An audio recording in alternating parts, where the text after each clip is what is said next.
if for decades and years and centuries, maybe politicians have made promise after promise after promise just to get elected, and then when they're in power, they don't deliver, they don't deliver, they don't deliver. Please, it's just not possible. It's impossible for citizens to trust them. And you cannot lead authentically if there's no trust.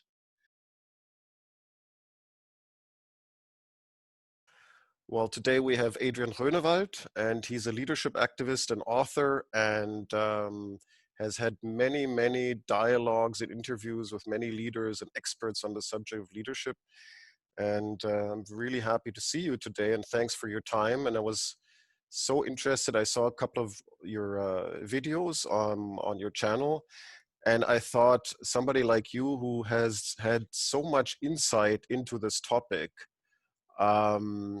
it would be so interesting to hear from you what you see as trends, as principles, as topics which come up in your conversations over and over again, and where you see the subject of leadership going, or where is it heading? Is it heading anywhere, or are we just treading water all the time and giving out the same messages about what it means to have good, authentic leadership, or is there something new on the horizon? So thanks, Adriaan.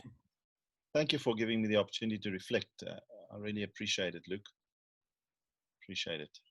And I'm happy to just share what, where my thinking is going and where I think some trends are going, and kind of give my bold views towards the end of our conversation, perhaps. But certainly I do a lot of reflecting, writing, discussing, having conversations. Have been doing it for about 20 years, more than 20 years maybe, with leaders often across the world. And it's been an interesting journey in terms of the intensity. So if you've done it over the last 20 years, you can start feeling something happening over the last 6 months with the coronavirus, for example. What's in the air? Mm-hmm. How different are the interviews now versus a year ago, 5 years ago, 15 years ago? And this kind of conversation helps me reflect on that, which I appreciate. What do you think is so? What comes to the forefront within the crisis? What do leaders think about when they now have to lead through this crisis or in this crisis situation? What are the topics which come up the most? There are the obvious ones. The need for constant communication, that comes up very strongly. And leaders are finding that they are, strange enough, more accessible, because organizing a Zoom session very quickly is very doable. They don't have to travel, and their diaries are as full as always, if not fuller, but they find that there is a sense of accessibility. Some of them are very frustrated with the electronic medium, but understand it's a temporary thing, but it will become part of their lives as well. There's a strong trust element, almost a surprise for many of the leaders, where they've had to overnight trust all their employees, when in some cases they had to organize within days, overnight, a week, for all their employees to work from home, from their homes, where babies are, where vacuum cleaners are run, where things happen, and wondering whether their employees will rise to the occasion, and finding that they do. That within this crisis happening, the employees realize the need for stepping it up, for being their best selves, for holding on dearly to what they have, because they see companies crumble around them, they see economies going down, they see people dying, they see a lot of unsurety, and then they just rise to the occasion, and something inside human beings,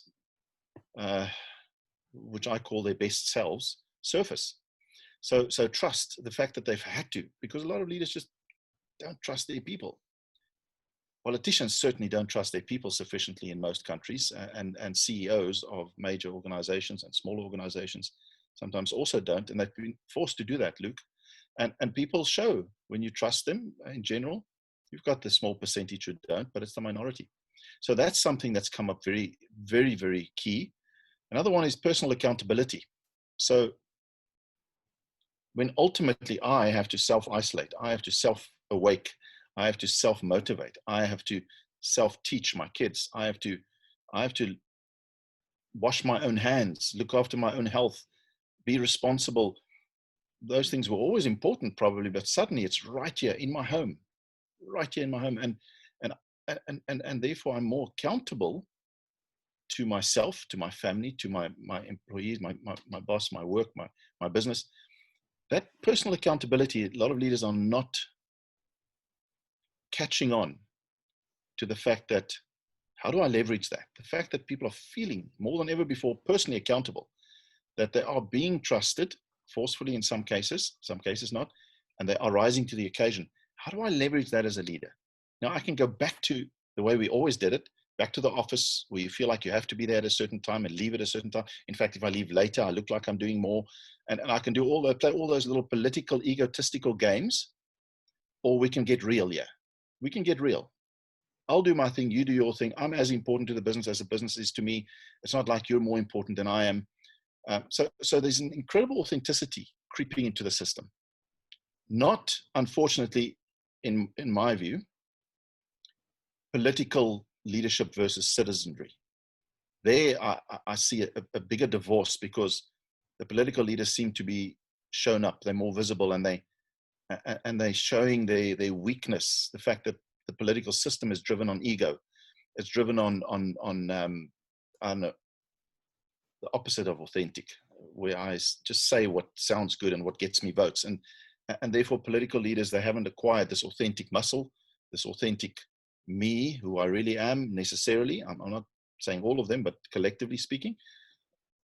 So that trust relationship, I don't see that improving so much as the corporate organizational, we've got to survive relationship. So, I mean, those are a few themes. There are more, but those are powerful ones. Trust, accountability, authenticity coming into the system to a large degree. Leaders are talking to their people from their own homes, not from their fancy offices, big boardroom tables where they always sit in the same seat. I know a lot of leaders are not like that, where they pull into the parking lot with the fanciest and most expensive car.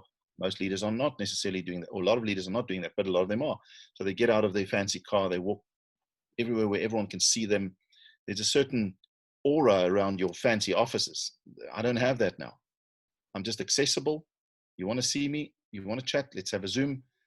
Let's engage. And things have equalized a lot. So how are we leveraging this? Darn it! If we're just going to let slip on this, then we will have missed a wonderful opportunity.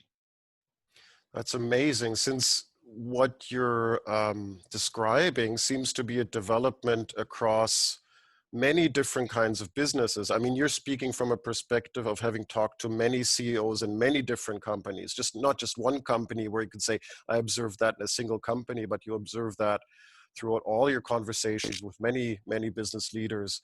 And I've heard the trust issue also emerge here in Germany, talking about corporate leadership, that suddenly trust is becoming an issue.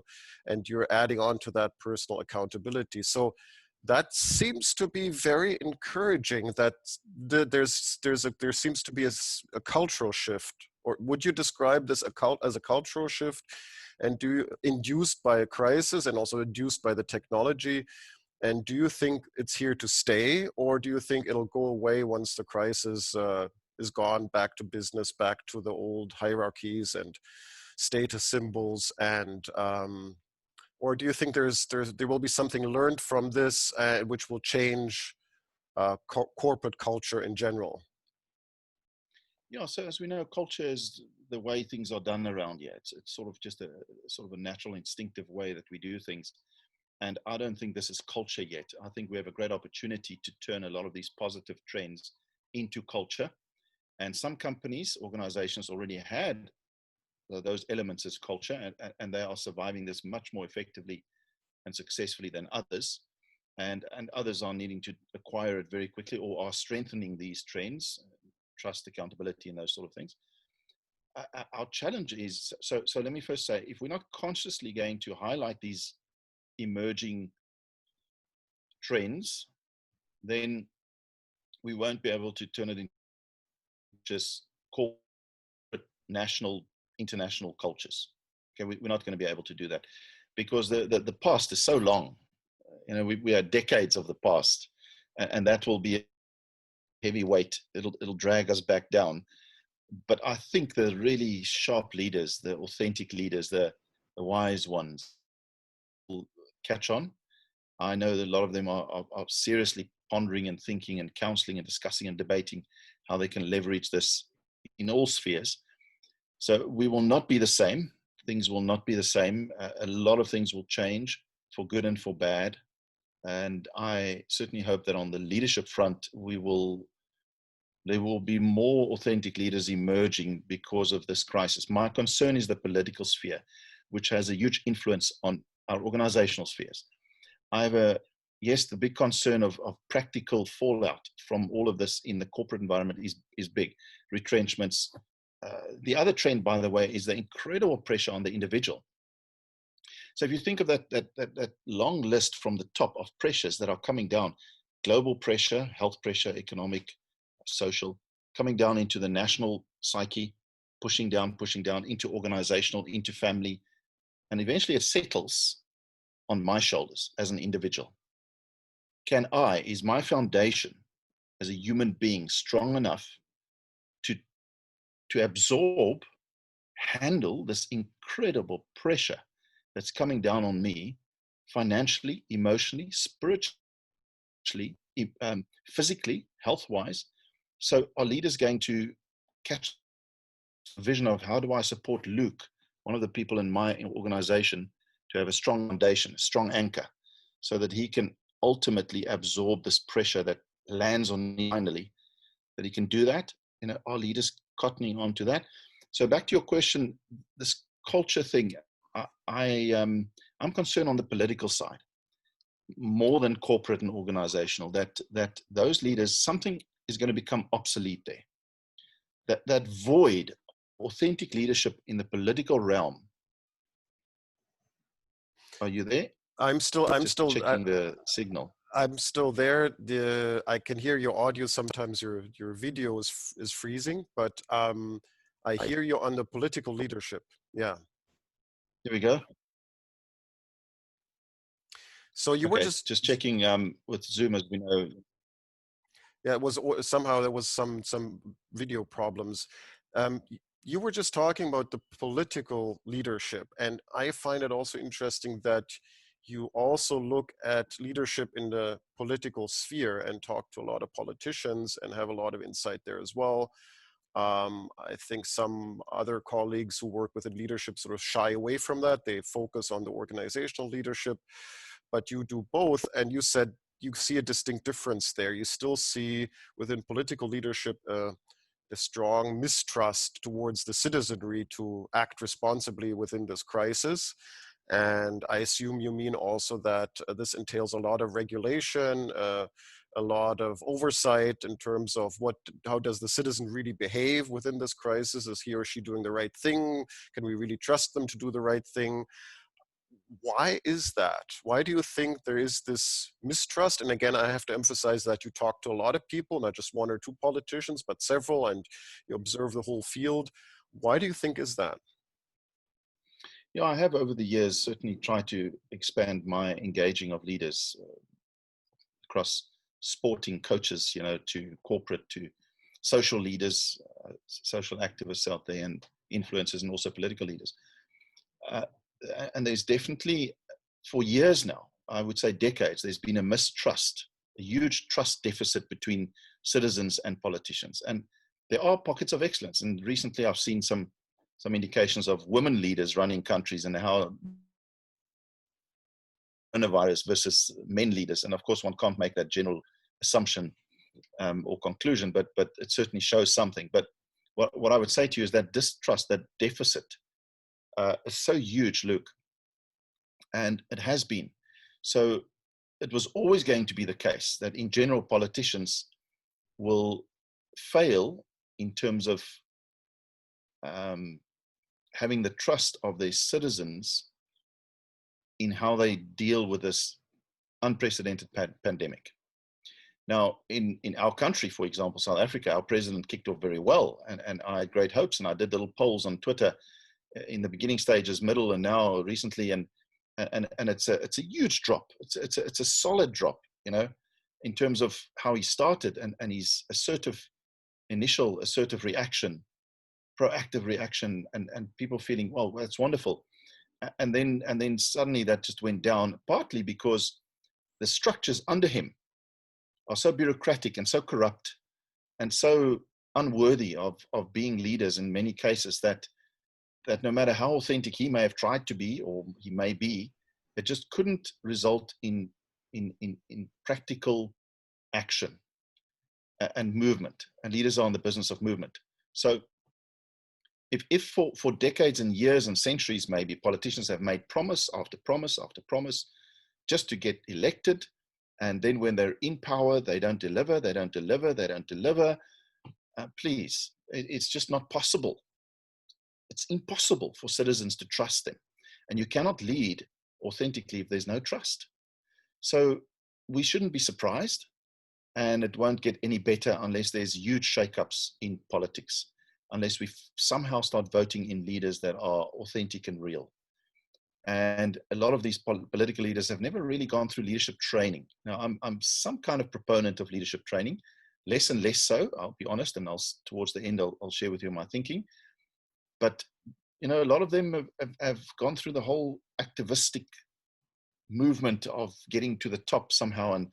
And we talk about personality cults and personality politics, and it's all about popularity and all those superficial egotistical things. So there's huge gaps. We can talk about that for hours as to why politicians are not successfully leading, collectively speaking, not individually. In corporate, you tend to be refined, and you have coaches and you have leadership training, and you become interested in leadership. There's something that money is invested in refining leaders to some degree. Even there, I think we're way behind. We're so behind in terms of preparing our leaders for this pandemic and many other crises to come. But we have a big problem in the political sphere, I think. And those leaders are often not humble enough to have leadership advisors to do anything to improve themselves. It's just filled with ego. So what you're saying is that this erosion of trust is something which was going on for the last decade, let's say, and the crisis just shows us how deeply that divide has been entrenched within that time between politicians and citizens. And one of the problems is that politicians have forgotten how to be authentic, or how to display something where people can really believe that's what they really want, that's who they really are, and they're not just going to change their mind or their agenda 1 year down the road once elections have been done, and suddenly they change their mind and do a totally different agenda. So that's what I'm getting from you. Is there? But you said there's also some hope on the horizon in terms of how leadership could be developed. Although you had this caveat about that you have also some doubts about leadership training. Can you enlighten me a little bit about your personal journey, how you see leadership, and do we even have hope in developing that particular quality? Because also this landscape is very diverse, and even the term is very contentious. It's seen very differently from different people. Where do you think we stand now? Did we make any progress in the field? How do we understand leadership? Can it actually be learned, or is it just a natural qualifications? What's your opinion? Yeah, somewhere we're going to have to, and I've met a few people like yourself and others across the globe that are very concerned about the fact that we don't really define leadership in the same way across the planet. I mean, what people's views are of leadership and what it should look like, and the definition of authentic leadership is so different across different spectrums. But let me tell you, let me put it out there where I am right now, and I am getting a bit tired of platitudes of a great leader is this, a great leader is that. If you had to call people into a room and say, let's put on this whiteboard what a great leader looks like. And I did this 10 years ago already with leaders. And then they would say, great communicator, there's this, and there's these incredible lists. And when you finish that, you say, wow, that looks to me like a perfect human being. And none of us are perfect. None of us will ever be perfect. None of us can be perfect. So I'm tired of those platitudes. I think there are two things that matter hugely if you want to be the best possible leader in today's world. The first one is authentically and passionately, you have to strive to understand your technical field and competence the best you possibly can. And I'm not saying that I must be the best in my industry. I'm not saying compete with the rest of the world, sort of the American way, be the best at what you're doing compared with others. You be the best you can be. So if I'm an accountant, I must be the best accountant I possibly can and understand the field of accountancy. If I'm an engineer, same thing. If I'm a manager, if I'm a salesman, doesn't matter what, or a teacher. If I'm the best at that and I'm passionate about it, that already takes you into leadership positions. Okay, that makes you stand out. It makes you get promoted. It puts you into spaces where you now have to deal with human beings and go beyond just your technical expertise. And that's fine. But if you don't work on point two passionately, equally passionately, and it doesn't become your key project in your life, then you find now I'm engaging human beings. And suddenly these relationships are backfiring. And why are they backfiring? Because I didn't, point number two, I did not passionately seek to understand me. I did not passionately seek to get to know myself authentically and intensely. I did not make me the main project because I lead. I did not understand and buy into my own values. I did not build my own foundation strong enough. I actually don't know the authentic me. I haven't discovered the real me. And that's not just strengths and weaknesses and all the superficial things and the analysis we do and the assessments and the psychometric tests. All those things help. But I've got to honestly discover who I am. And as I make myself a project of refining as a human being, spiritually, emotionally, physically, intellectually, and I honestly try to be the best me, the best version of me when I discover who that is.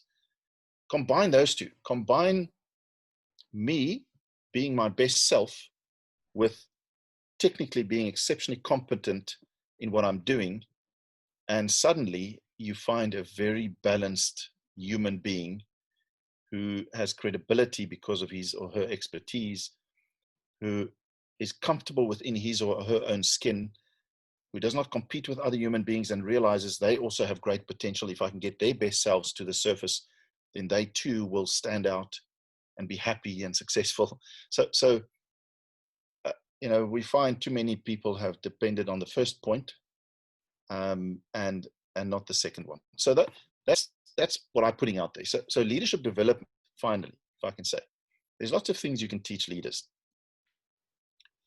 But technically competent, we've got to find a way of lifting our game, Luke, in helping leaders truly find themselves and remain true to themselves. Find their authentic me, their best self, and remain true to that person through thick and thin. And if we do that at the deepest possible level, then their roots will be strong enough so that when the winds blow, they won't fall. Foundation will be strong enough so that when the pressures come down on them, they will not crumble and they'll lead authentically. And how could this be done in a field like politics, where it seems to be a lot about power and not so much about purpose anymore? Let me put it this way. So that takes, and of course, politics means the how to say it, how to gain power. Basically, that's the whole point, without violence. And the question is, can you remain authentic in that sort of situation where it seems more like a shark eats shark environment, and where sometimes authentic people have a difficult time because every word they say they get measured against, and one false step and basically you're gone. How do we get to a point where politicians can be more authentic and can be more a person than just an image or a persona of a perfect politician, just like this image, as you saw on the whiteboard, of the perfect human being? All that doesn't exist. But there seems to be this desire to embody that, and there seems to be also desire by the citizens to see that kind of image. How do we get away from that and accept that politicians are also human beings? And it's maybe better for all of us to accept them as authentic and not just as an image of a politician. Many questions, I know, but perhaps you have an answer.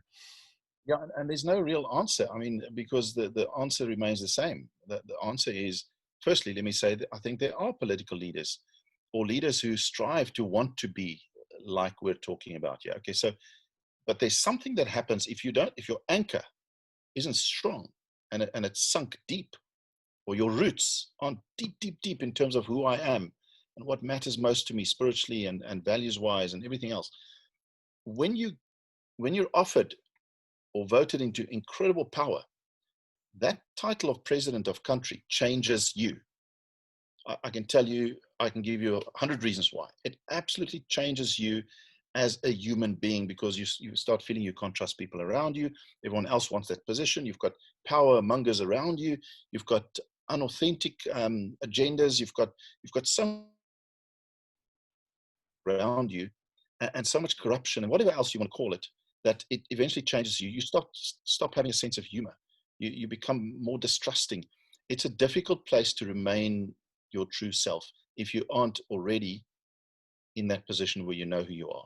So, but let me first say, I think there are leaders like that, and certainly leaders whose intention is to remain authentic and to be good human beings. I think they do exist, but not nearly enough. How are we going to get there?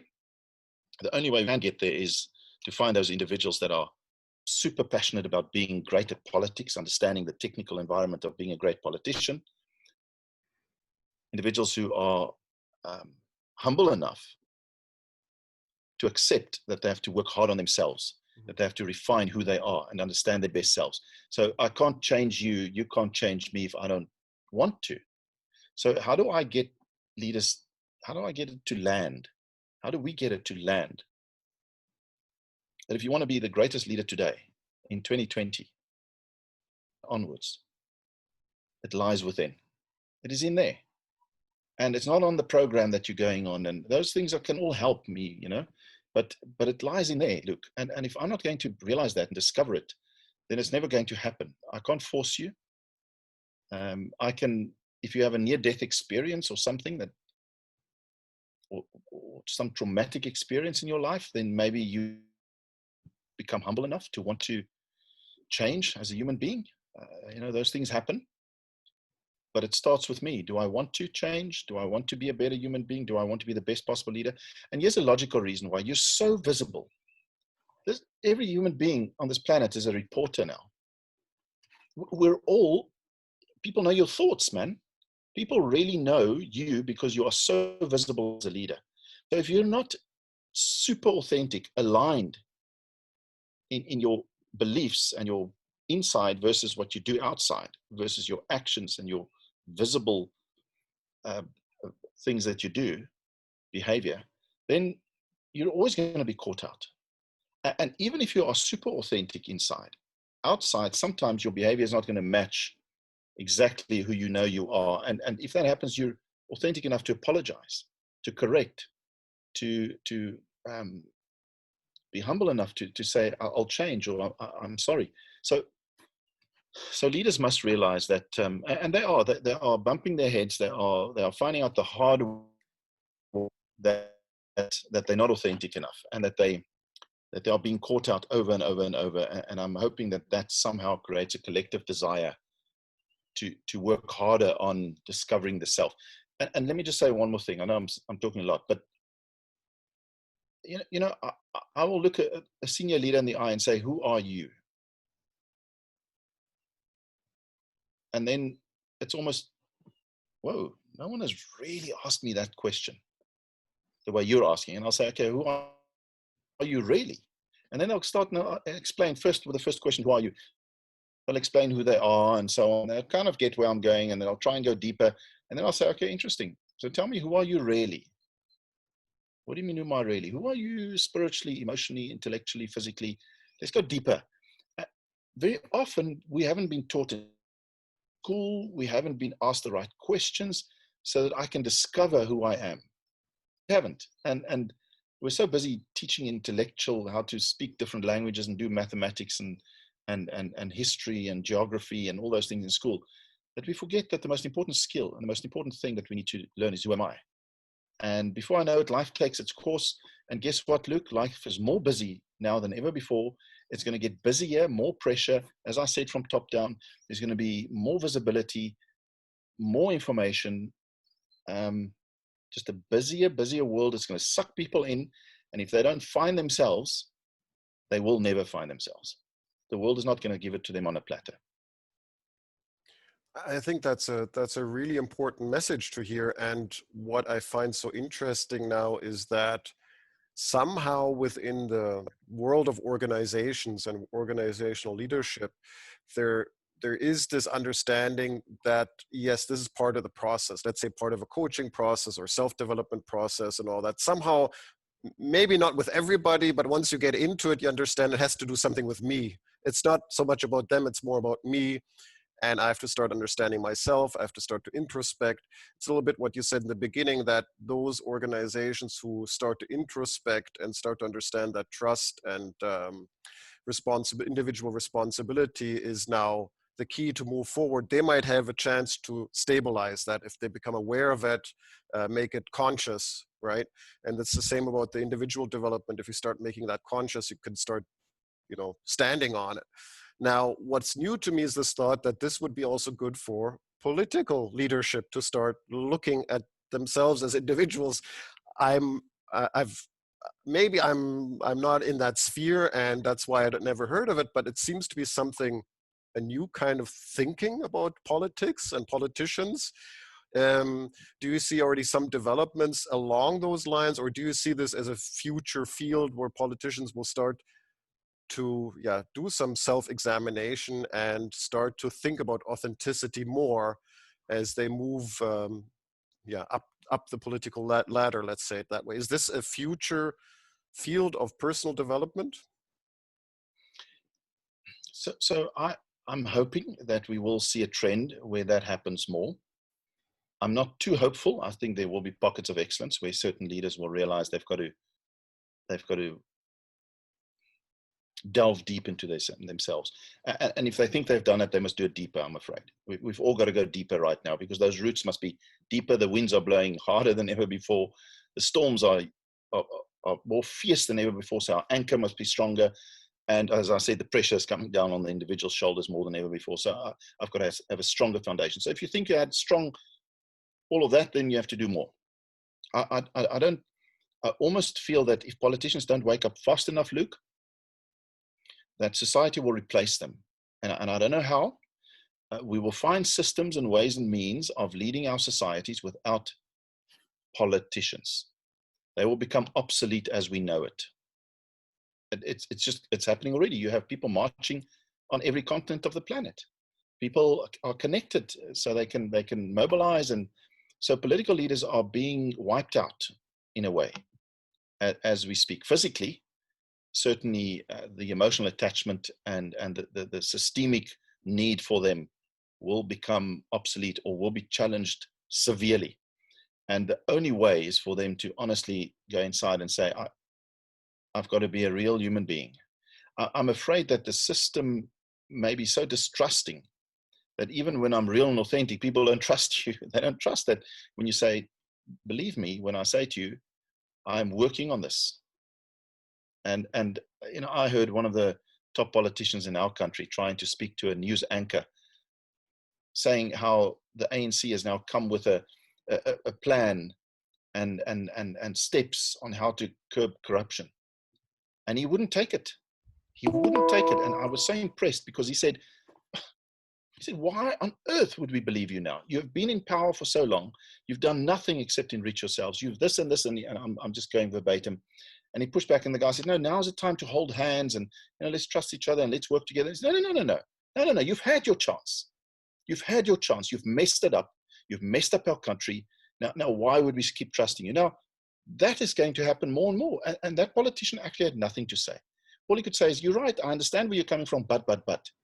So we're not going to fall for that nonsense anymore. You must be real. So every president, every top politician should have a leadership advisor.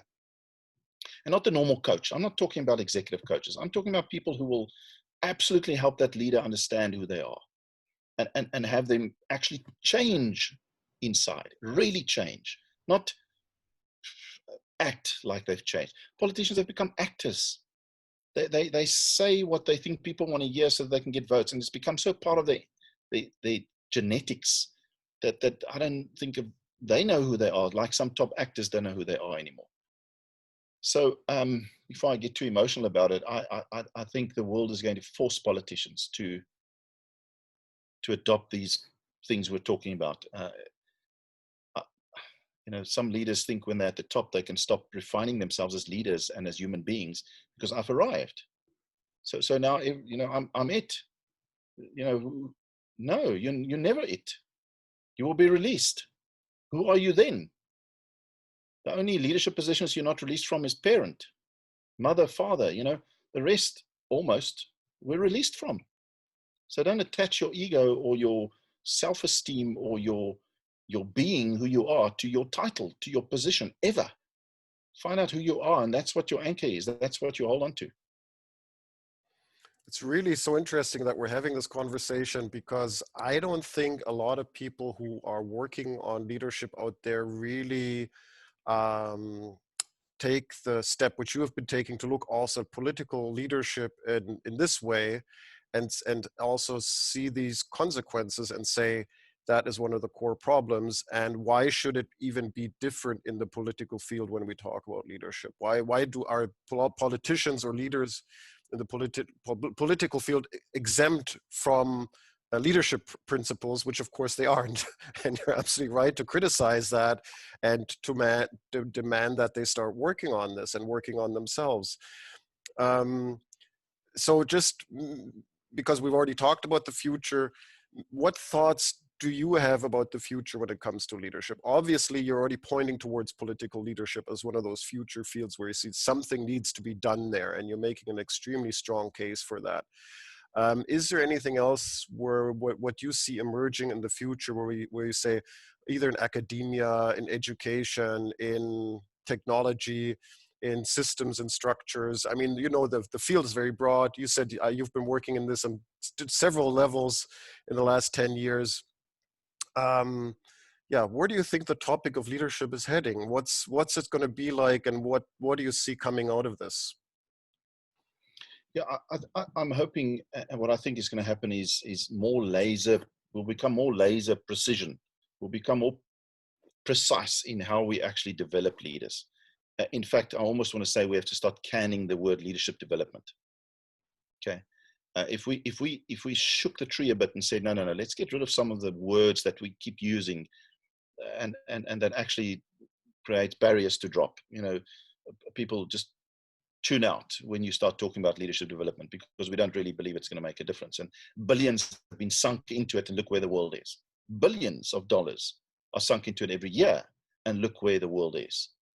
And leaders have to take the blame for where it is. And maybe the leadership development industry has to take some blame for where it is. But of course, you can only take so much,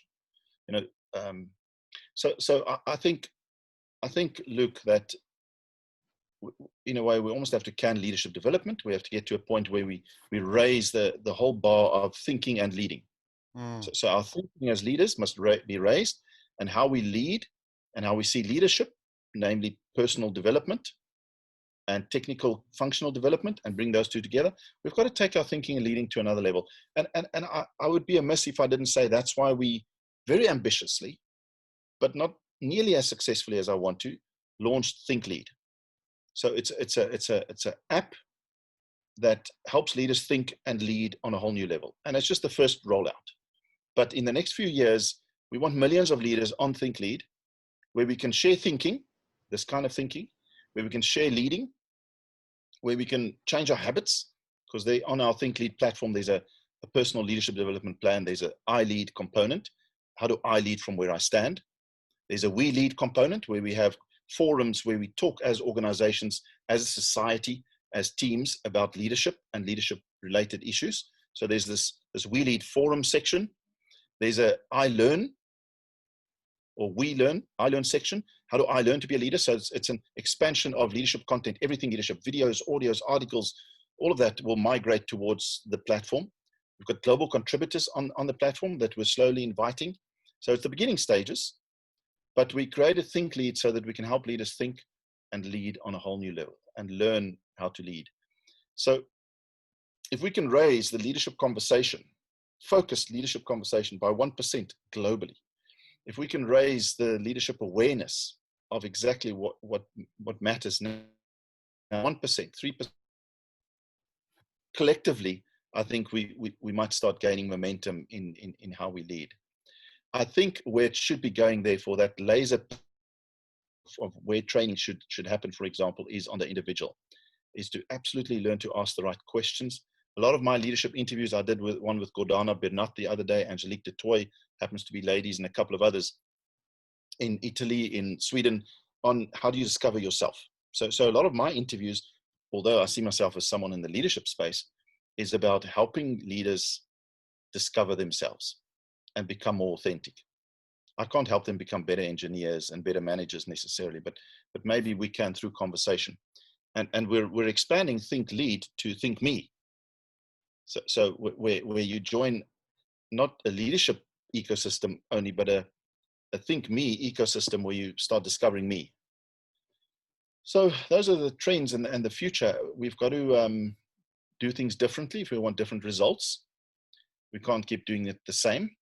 I can tell you this, the leadership development industry, collectively speaking, has been shaken badly. I know lots of people who have no contracts. It's all been halted, and they're struggling to get back online. And they think all they have to do is the same, just online instead of classroom. No, you have to do something differently now. You know, the whole industry is shaken up, and that's good.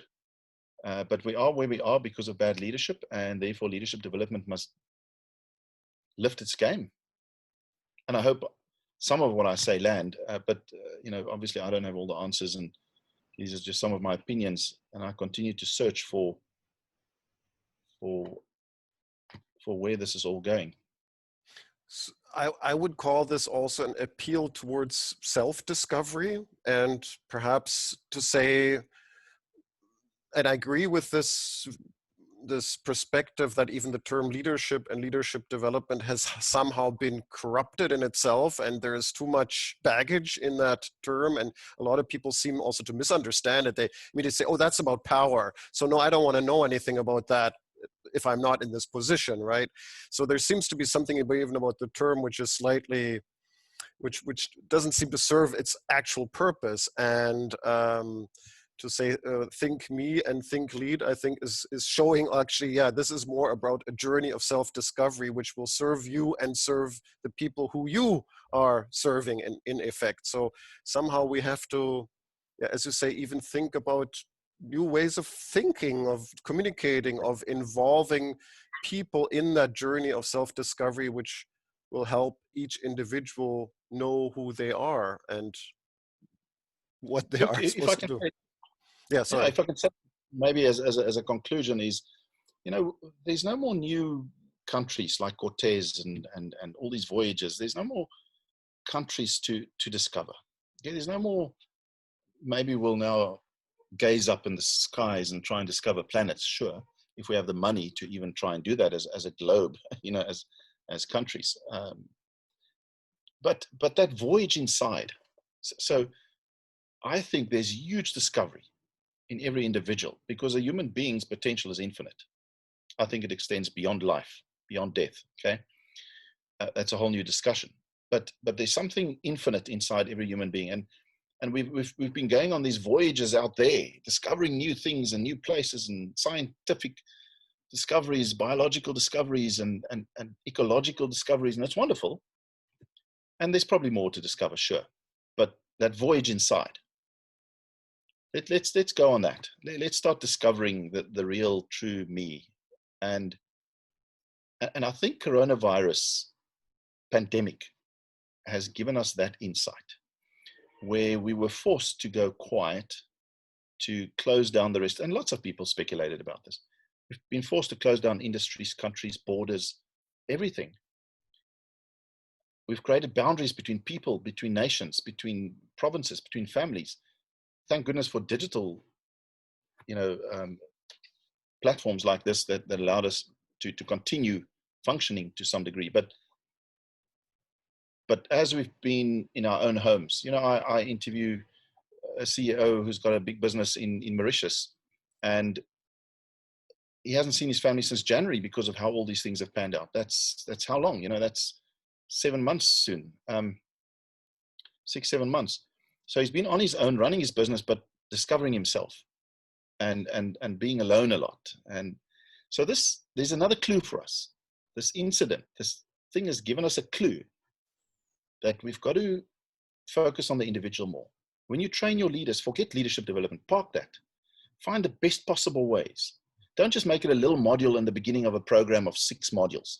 Discover yourself, 2 days program, ask you what your values are. No. We need more than that. We need an intuitive discovery inside. So plan all your leadership development program in a sense. Continue the functional technical training, and then help every individual build their foundation so that they can absorb that pressure. And if we did that in organizations, if we did that in our political parties, we would see a different world. That's an amazing closing statement.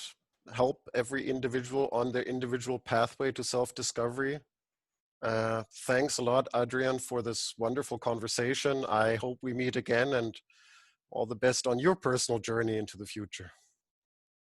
Luke, thank you for the invitation, and thank you for the spontaneous conversation. And really appreciate it. All right. Thanks. Take care. All the best. Bye-bye.